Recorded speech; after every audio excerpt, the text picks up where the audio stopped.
تا ته عمران خان ویلی دي چې ته د 80 روپے په بینډه کې کیلو ګټه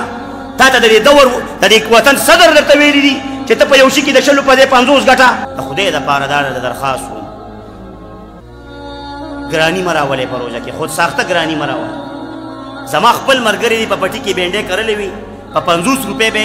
دی بازار کې زما ګور ډېر داری کې خوې د ګور بیا سړي اکثر صرف نومناله منور ناس دي مخامخ وته به ځان ټیک کې دا مسلمانی دا شاسانه نه ده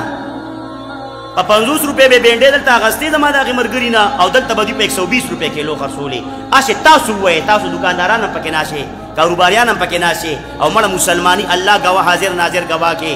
چې اشه په یو کیلو بینډو کې 70 روپے ګټل جایز دي وای کنه وای خبره کوي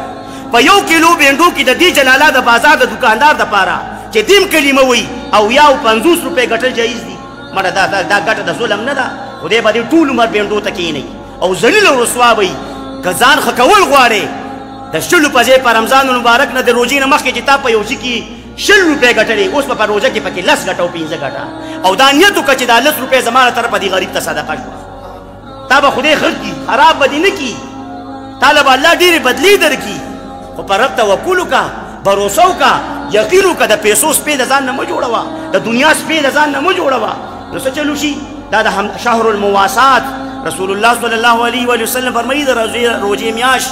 دا رمضان المبارک دا د همدردۍ د غمخوارۍ میاشت ده او مونږ په یو بل راټیټه کړو مونږ وایو دا د لوټ مار میاشت ده د شلو په ځای بیا 50 ګټو د 50 په ځای بیا 100 ګټو مړه داسې انصاف دی دا مسلمانی ده تا ته عمران خان ویلی دي چې ته د 80 روپے په بینډه کې کیلو ګټه تا ته د دور د وطن صدر درته ویلی دي چې ته په یو شي کې د شلو په ځای 50 ګټه دا خو ته په خپله ظالمې ظالمان ما جوړېږي د ظلم ګټه حرامه ده ناجایز ده دونه ګټې چې څومره تا ته پکار ده بس حقه ګټه کوه مناسب د انصاف ګټه کوه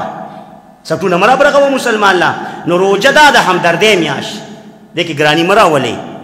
چې څه د حکومت ګراني د خدای د طرفه دا زموږ د عملونو نتیجه ده دې کې دا ځان له پوره بحث دی خو ګراني د چا له طرفه او ارزاني د چا له طرفه د الله دا ډیپینډ کوي په څه باندې زموږ ستا په عمل